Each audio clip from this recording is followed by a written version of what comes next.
Assalamualaikum warahmatullahi wabarakatuh. Halo semuanya. Kenalin, nama aku Haura Sabita. Bisa dipanggil Haura atau Ara. Saat ini saya adalah mahasiswa dengan program studi pendidikan bahasa Perancis. Pada kesempatan kali ini saya akan membuat video mengenai teori kognitif pada perkembangan peserta didik. Nah, saya harap pada video ini dapat membantu serta menambah pemahaman bagi kita semua bagaimana sih cara kita memahami para peserta didik dalam teori yang saya bawakan ini, yaitu teori perkembangan peserta didik atau teori kognitif pada perkembangan peserta didik. Nah, jadi perkembangan peserta didik itu tuh nggak hanya berkaitan dengan tumbuh fisik aja, tetapi juga kayak kemampuan berpikir, seperti memahami informasi, memecahkan masalah, terus juga ngambil keputusan. Itu tuh kemampuan yang bukan hanya dilihat saja gitu, tetapi dalam dirinya dia juga memiliki kemampuan-kemampuan perkembangan. Seperti itu. Nah, biasanya tuh dikenal dengan perkembangan kognitif. Nah, teori kognitif itu tuh ngajarin bahwa belajar itu tuh bukan sekedar ngafalin aja, atau kayak guru terlalu menuntun anak muridnya, itu bukan. Jadi kayak teori kognitif ini mengajarkan kita juga sebagai para calon pengajar untuk lebih memahami gimana sih cara membuat pembelajaran itu terasa lebih aktif dan membangun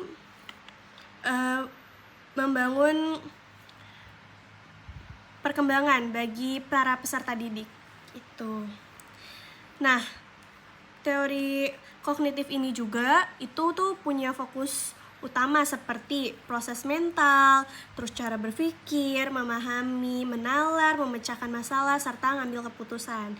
Jadi kita tuh harus paham juga gimana caranya anak ini tuh bisa berkembang secara dalam teori kognitif ini. Nah, dalam dunia pendidikan ini, teori kognitif itu menekankan bahwa peserta didik itu harus lebih membangun pengetahuannya sendiri. Jadi kita, para pengajar atau guru itu hanya berperan sebagai fasilitator atau yang membantu para peserta didik ini menemukan konsepnya sendiri, menemukan cara belajarnya sendiri, menemukan cara untuk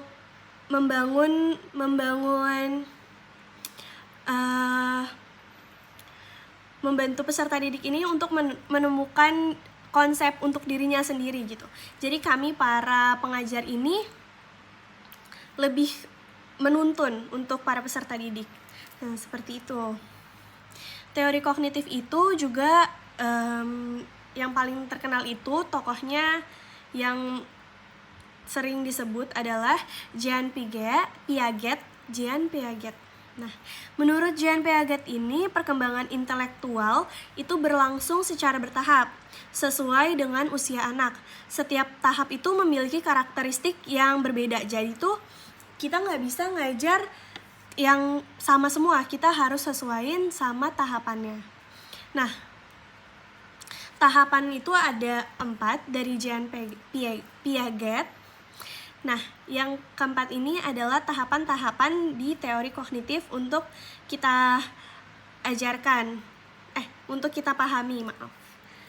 Jadi, tahap yang pertama ini ada tahap sensorimotor. Itu dari umur 0 sampai dengan 2 tahun. Pada tahap ini tuh tahap dimana kita, dimana masih bayi gitu ya. Bisa dibilang, jadi tuh tahap pembelajarannya tuh masih belajar yang jalan, belajar berbicara, belajar untuk panca indera, terus melalui gerakan seperti itu. Jadi mereka itu mulai mengenali lingkungan dulu nih. Lingkungan seperti sentuhan, penglihatan, pendengaran, serta aktivitas sederhana seperti menggenggam barang contohnya. Nah, pada tahap ini tuh, tahap akhirnya itu muncul bahwa memahami sesuatu benda tanpa kita tuh melihat, atau disebut bisa memahami suatu benda tanpa kita lihat gitu.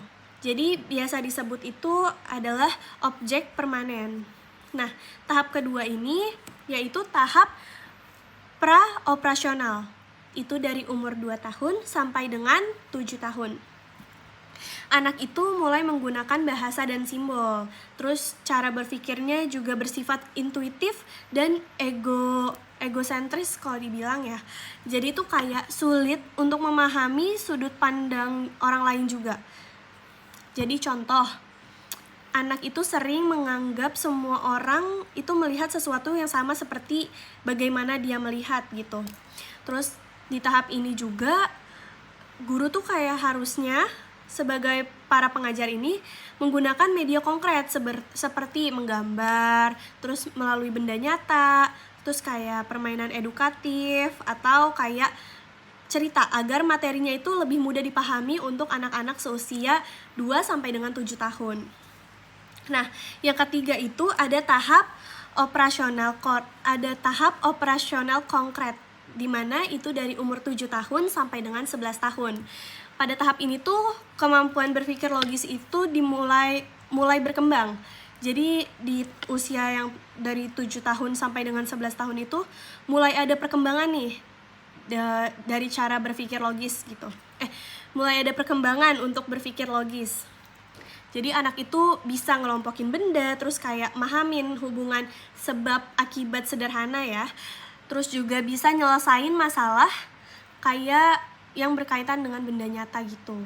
Misalnya ketika belajar matematika bisa menggunakan balok hitung atau alat peraga agar penjelasannya itu lebih menarik gitu bagi anak-anak seusia 7 sampai dengan 11 tahun.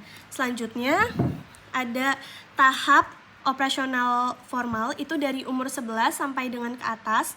Di tahap ini tuh udah mulai berpikir abstrak. Jadi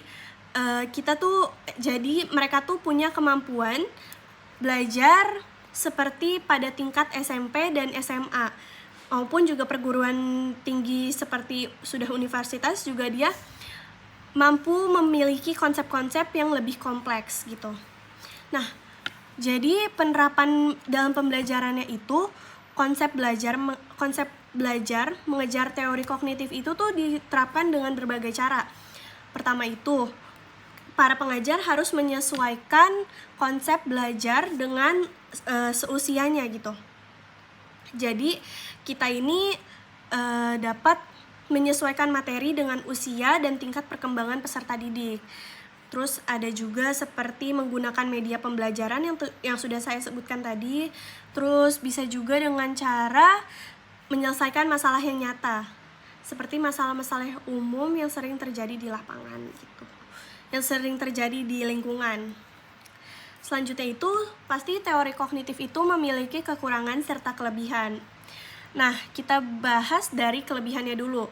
Tentu sebagai para pengajar, sebagai guru yang mengajarkan, yang memahami konsep teori kognitif ini, pasti anak-anak tuh lebih mudah dalam memahami materi, terus mendorong juga anak-anak peserta didik itu lebih aktif dalam proses belajar. Terus kita sebagai para guru juga lebih bisa memahami bagaimana cara anak tersebut itu belajar. Nah, terus kita tuh juga bisa mengembangkan kemampuannya sesuai dengan umurnya, tidak lebih tidak kurang. Namun jika ada kelebihan, maka ada kekurangannya juga. Nah, kekurangan dalam menerapkan ilmu teori kognitif ini juga ada, yaitu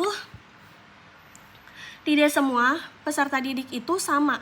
Jadi gak semua peserta didik itu dapat menangkap hal yang sama juga. Kayak misalnya ada yang lebih lambat saat dijelaskan, ada juga yang pengaruh lingkungan dan sosial itu belum terlalu mendalam gitu pada dirinya. Jadi tetap ada kekurangannya di teori kognitif ini. Karena itu para pengajar atau guru itu perlu mengombinasikan teori kognitif dengan pendekatan pembelajaran. jadi hasilnya itu bisa lebih optimal gitu. Nah, dengan demikian pemahaman terhadap tahapan tersebut itu tuh sangat penting gitu bagi guru agar mampu memilih strategi pembelajaran yang tepat untuk anak seusianya ataupun untuk karakteristik sesuai dengan karakteristik para peserta didik. Dengan demikian juga, proses pembelajaran itu nggak hanya berorientasi pada penyampaian materi saja, tapi juga seperti membantu para peserta didik mengembangkan kemampuan berpikir dirinya sendiri gitu, secara optimal.